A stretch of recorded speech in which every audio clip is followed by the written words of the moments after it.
Alors on corrige. Bien sûr, ici je vous ai proposé quelques phrases, quelques formules, mais elles ne sont pas forcément identiques aux vôtres. Au début, il est nécessaire de trier les déchets pour qu'ils soient recyclés. Comme vous voyez, nous ne sommes pas obligés de changer tous les mots. Il suffit de changer une expression par une autre, un mot par un autre. Par exemple, dans la thèse, le mot, l'expression plutôt, il est indispensable. On l'a remplacé par il est nécessaire de trier les déchets pour qu'ils soient recyclés au lieu de pour qu'ils puissent être recyclés. Une autre reformulation, je pense qu'il faut trier les déchets pour qu'ils soient recyclés. Ici, on a employé un verbe d'opinion à la première personne du singulier. C'est pour exprimer une opinion, pour donner un avis. C'est toujours dans le contexte de la thèse. 3. À mon avis, trier les déchets est primordial pour qu'ils puissent être recyclés. Donc, on a employé l'expression à mon avis. C'est une expression pour donner une opinion, un avis. Pour pouvoir recycler les déchets, il est capital. Il est capital, il est indispensable, il est nécessaire. C'est des expressions qui expriment la même chose, c'est le même sens. De les trier, ici, on a employé un substitut pour remplacer les déchets. Je vois que, encore un verbe d'opinion à la première personne. Si on voudrait que les déchets soient recyclés, il faut d'abord les trier. Si vous avez remarqué ici, on a employé quel mode? On a employé le mode conditionnel. Soit recyclés, il faut d'abord les trier. Ici, il est primordial, il est capital, il est nécessaire, c'est toujours l'obligation. On passe à l'activité suivante.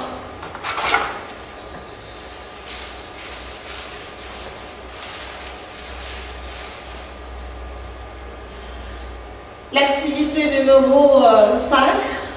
On va essayer de formuler des phrases correctes et apprendre des gestes simples et écologiques. Dans votre production, vous allez avoir besoin de proposer des solutions, des gestes simples qu'on puisse pratiquer tous les jours afin de préserver notre environnement. Consigne, les phrases suivantes sont mélangées, réécrivez-les dans le bon ordre afin d'obtenir un énoncé correct. Faites attention, ici on vous a apporté une petite aide, donc pour t'aider, le premier mot de la phrase est bien placé. On garde le premier mot et on essaie de remettre dans l'ordre le reste des mots. Pour votre matériel, c'est toujours votre cahier, votre crayon. Et ici, des phrases en désordre. Première phrase, il.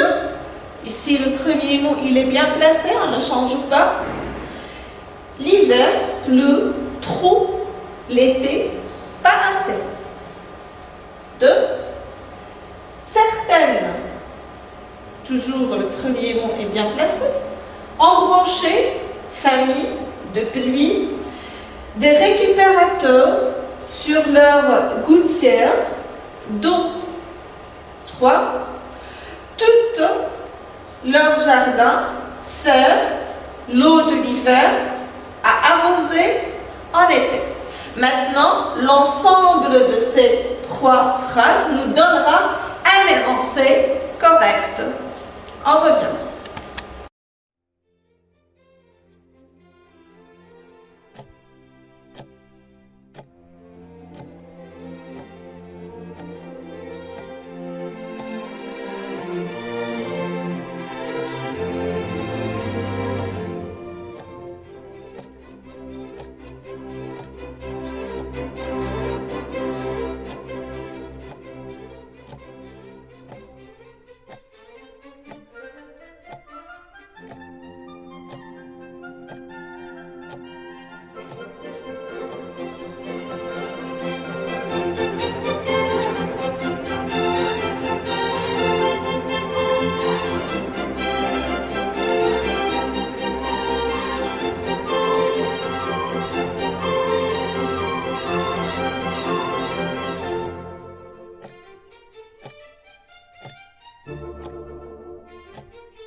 Alors, je suppose que vous avez trouvé l'ordre correct des mots pour obtenir un énoncé. On va le voir ensemble.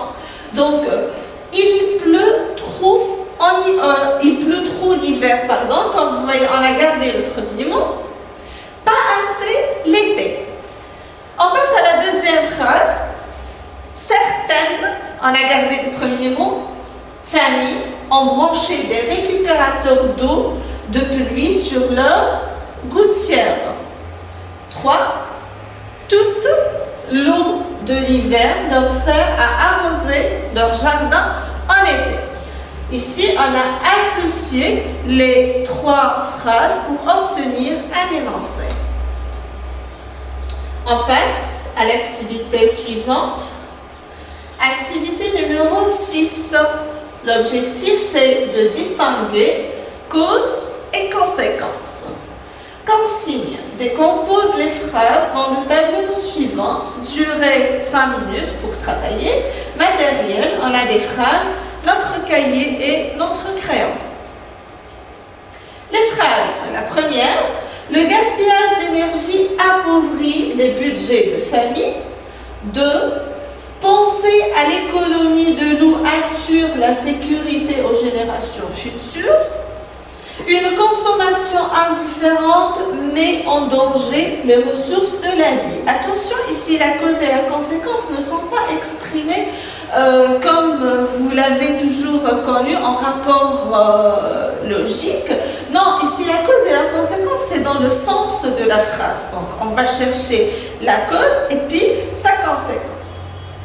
Vous allez travailler sur ce tableau. Ensuite, on revient pour la correction.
Normalement, vous n'avez pas eu de difficulté pour trouver la cause et la conséquence dans chaque phrase, vu que vous avez déjà fait ça lors de la première séance, la séance de révision, et vous avez appris comment trouver, comment identifier la cause et la conséquence quand il s'agit d'un rapport sémantique, c'est-à-dire quand il n'y a pas d'articulateur qui exprime ce rapport logique. On passe à la correction. On a la cause dans la première phrase, c'est le gaspillage d'énergie. Qu'est-ce qu'il fait le gaspillage d'énergie? Il appauvrit les budgets de famille. Ça, c'est la conséquence. Phrase 2, penser à l'économie de l'eau assure la sécurité aux générations futures. On a ici une conséquence et voici la cause.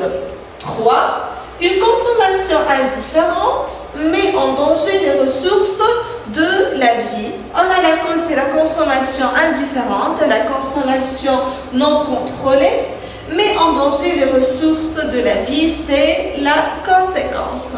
On passe.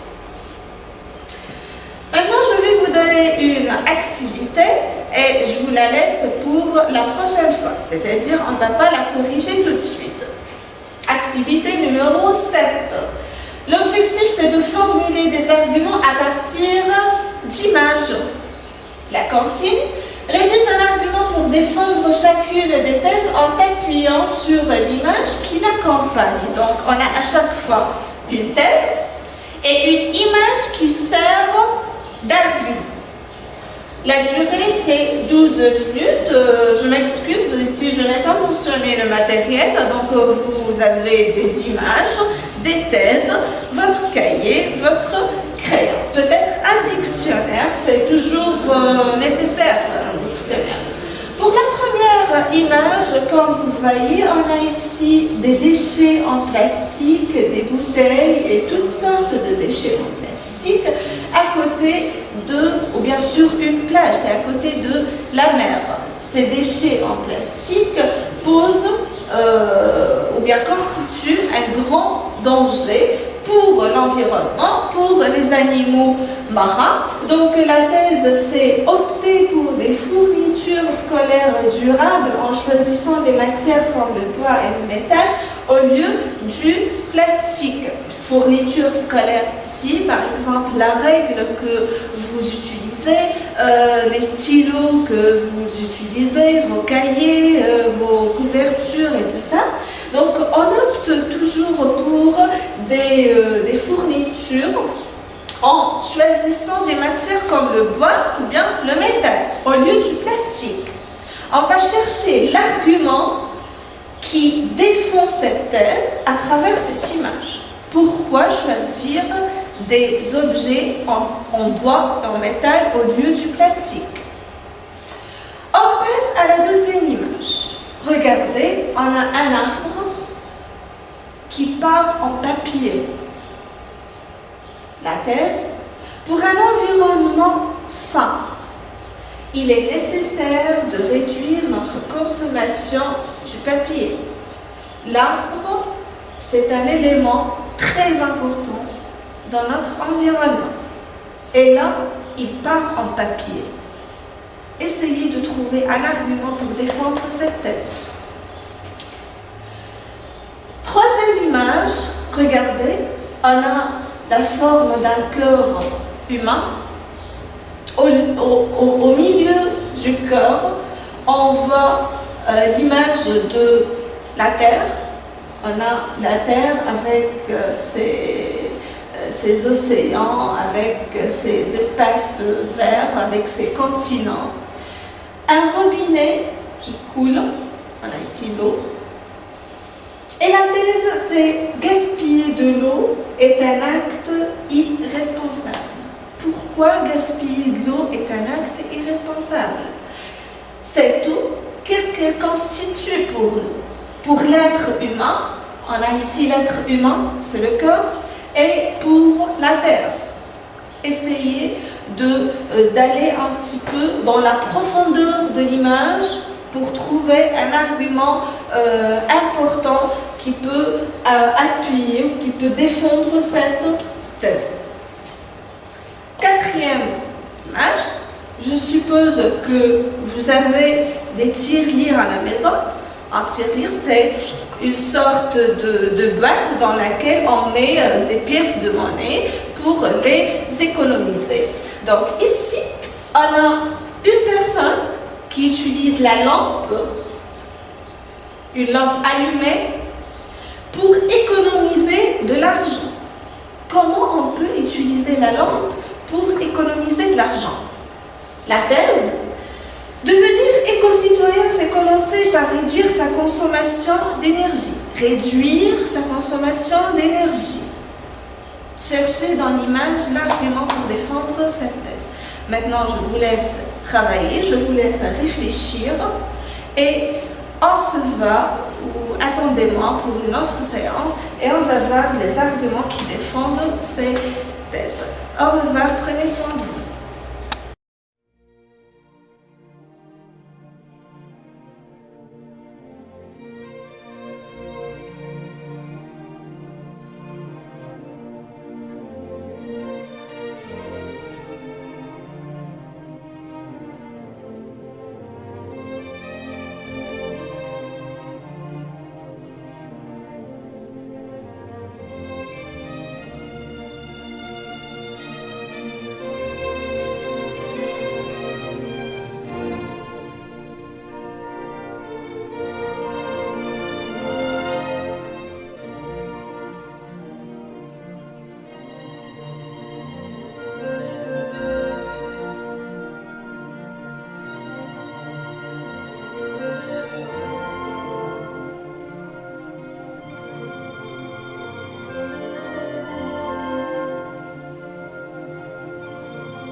شكرا على المشاهدة.